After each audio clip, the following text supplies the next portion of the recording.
The Donut Chef by Bob Stakes. Look at all those yummy donuts. The Donut Chef.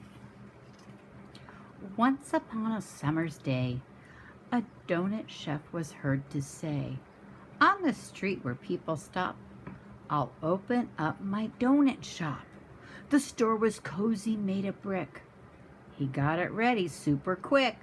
He washed the walls, he swept the floors, he hung a sign above the doors. He stacked his pots, he cleaned his pans, he dusted off the ceiling fans. He grabbed a spoon, then turned a knob, and set the stove to do its job. That donut chef, he worked so hard by mixing flour, sugar, and lard. He baked his donuts fresh at dawn, then hoped by noon they'd all be gone. The first man walked in the store, but then a line snaked out the door. The donuts soon were all the rage, adored by folks of every age. Soon word got out of his success, and to another chef, no less, who said to him, "Your shop is through, my store opens next to you." Indeed, with two shops on the block, both selling donuts around the clock. Well, people asked, you might have guessed, whose donuts are the very best? Two donut shops on one small street. For customers, they did compete. Each used his donut selling tricks before he closed his doors at 6. If one chef dropped his donut costs, the next one would add more chocolate frost. If one would scream, "Buy 2, get 3," the other yelled, "But mine are free." They made new flavors, quite bizarre, like cherry frosted lemon bar, and peanut brickle buttermilk, and gooey cocoa mocha silk. They tried new shapes beyond just rings. Their donuts were just crazy things. Some were square, some were starry, some looked like calamari. Ew. Some were airy, some were coney, some resembled macaroni. It wasn't long before the sweets looked nothing like donut treats. They lost their taste, they lost their soul. They even lost their donut hole. The chefs continued with their feud, cooked up more crazy frosted food.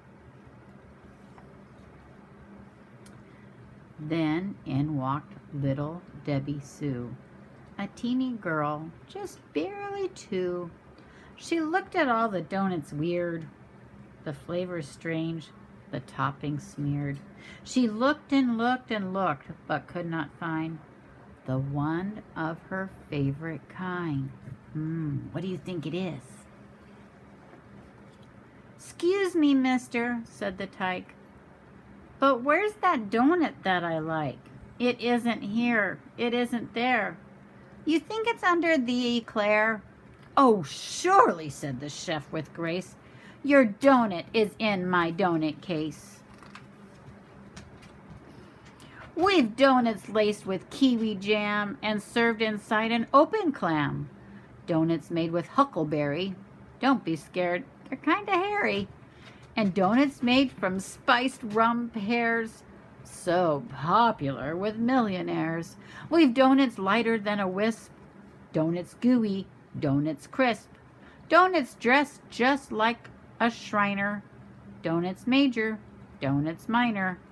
If we don't have it, you can bet it can't be found, at least not yet." The choice of donuts left her dazed, said Debbie Sue. "But I want glazed."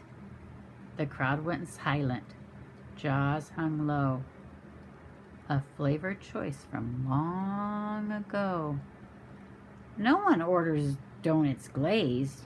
The chef was startled, then amazed. A donut glaze? That's an old time. From when donut cost only a dime.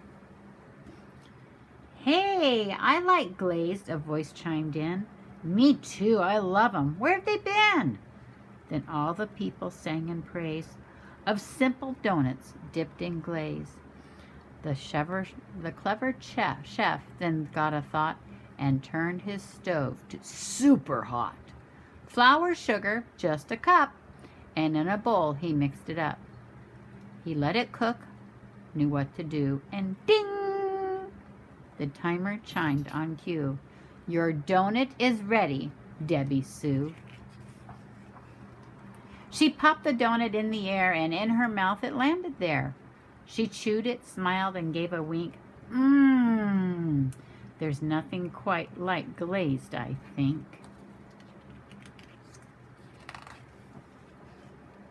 The crowd called out and yelled, I'm next! Bought Glazed Delights by cash and checks. The donut chef, he wrote the line, Amazing Glazed, his store's new sign. Now throngs of people happily wait to buy his donuts by the crate. The donut chef, he never guessed, of all the flavors he did test, that most folks loved glazed the best. What's your favorite donut?